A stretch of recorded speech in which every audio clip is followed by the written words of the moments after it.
जय श्री कृष्णा दोस्तों, राधे राधे। दोस्तों, हर साल भाद्रपद मास के शुक्ल पक्ष की चतुर्थी तिथि को गणेश चतुर्थी की शुरुआत होती है। इस दिन घर में गणेश जी की स्थापना की जाती है और 10 दिनों तक लगातार बड़े हर्षोल्लास के साथ गणेश चतुर्थी मनाई जाती है। वैदिक पंचांग के अनुसार इस साल भाद्रपद मास के शुक्ल पक्ष की चतुर्थी तिथि की शुरुआत 18 सितंबर से दोपहर 2:09 से शुरू होगी और 19 सितंबर को दोपहर 3:13 पर समाप्त होगी। इसलिए उदया तिथि के अनुसार 19 सितंबर से गणेश चतुर्थी का जश्न मनाया जाएगा। दोस्तों, इस वीडियो के माध्यम से आज हम आपको सभी विघ्न बाधाओं को दूर करने वाली गणेश चतुर्थी की 2 प्रचलित व्रत कथाएं सुनाने जा रहे हैं, तो वीडियो को लास्ट तक जरूर देखिएगा। गणेश चतुर्थी व्रत करने से घर परिवार में आ रही विपदा दूर होती है। कई दिनों से रुके हुए मांगलिक कार्य संपन्न होते हैं तथा भगवान श्री गणेश जी की असीम कृपा प्राप्त होती है। माह की किसी भी चतुर्थी के दिन भगवान श्री गणेश की पूजा के दौरान संकष्टी गणेश चतुर्थी व्रत की कथा पढ़ना और सुनना जरूरी होता है। इससे संबंधित 2 कथाएं बहुत ही प्रचलित हैं। पहली कथा, पौराणिक कथा के अनुसार एक बार भगवान शिव तथा माता पार्वती जी नर्मदा नदी के किनारे बैठे हुए थे। वहां पर माता पार्वती जी ने भगवान शिव से समय व्यतीत करने के लिए चौपड़ खेलने को कहा। भगवान शिव चौपड़ खेलने के लिए तैयार हो गए, परंतु इस खेल में हार जीत का फैसला कौन करेगा, यह प्रश्न उनके समक्ष उठा तो भगवान शिव ने कुछ तिनके इकट्ठे कर उसका एक पुतला बनाकर उसमें प्राण डाल दिए और पुतले से कहा, बेटा, हम चौपड़ खेलना चाहते हैं, परंतु हमारी हार जीत का फैसला करने वाला कोई नहीं है, इसलिए तुम देखकर बताना कि हम दोनों में से कौन हारता है और कौन जीतता है। उसके बाद भगवान शिव और माता पार्वती का चौपड़ का खेल शुरू हो गया। यह खेल 3 बार खेला गया और संयोग से तीनों बार माता पार्वती जी ही जीती।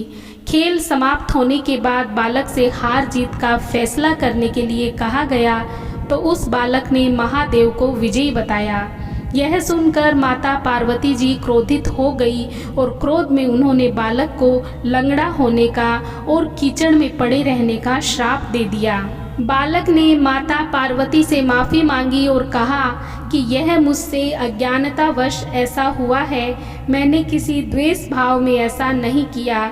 बालक द्वारा क्षमा मांगने पर माता पार्वती ने उससे कहा, यहाँ गणेश पूजन के लिए नाग कन्याएं आएंगी, उनके कहे अनुसार तुम गणेश का व्रत करो, ऐसा करने से तुम मुझे प्राप्त करोगे। यह कहकर माता पार्वती भगवान शिव के साथ कैलाश पर्वत पर चली गई। 1 वर्ष बाद उस स्थान पर नाग कन्याएं आई। तब नाग कन्याओं से गणेश जी के व्रत की विधि मालूम करने पर उस बालक ने 21 दिन लगातार गणेश जी का व्रत किया। उसकी श्रद्धा से गणेश जी प्रसन्न हुए।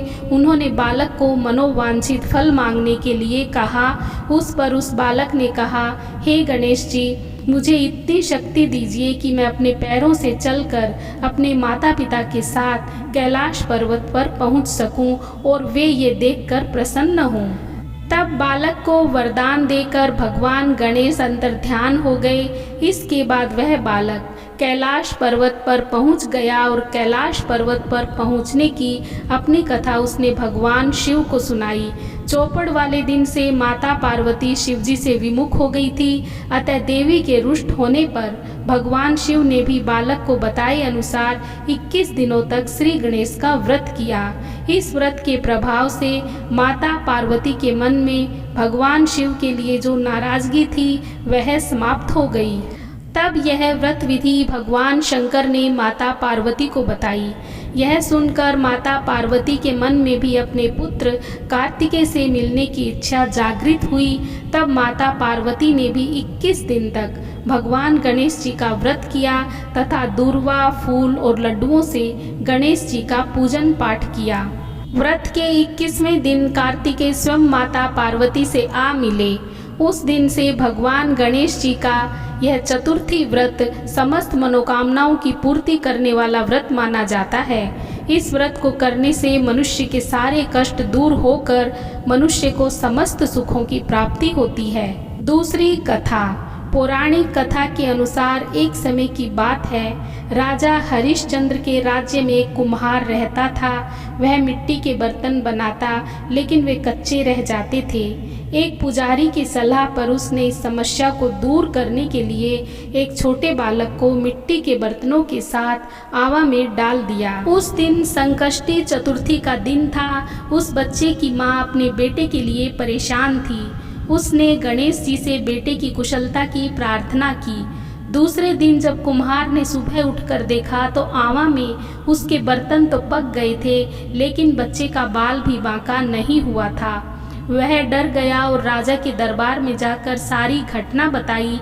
इसके बाद राजा ने उस बच्चे और उसकी माँ को बुलवाया तो माँ ने सभी तरह के विघ्न को दूर करने वाली संकष्टी चतुर्थी का वर्णन किया। इस घटना के बाद से महिलाएं संतान और परिवार के सौभाग्य के लिए संकष्टी चौथ का व्रत करने लगी। हाँ तो दोस्तों, वीडियो पसंद आया हो तो लाइक और शेयर कर दीजिए। चैनल पर नए हैं तो प्लीज़ मेरे चैनल को सब्सक्राइब कर दीजिए। धन्यवाद। जय श्री कृष्णा। राधे राधे।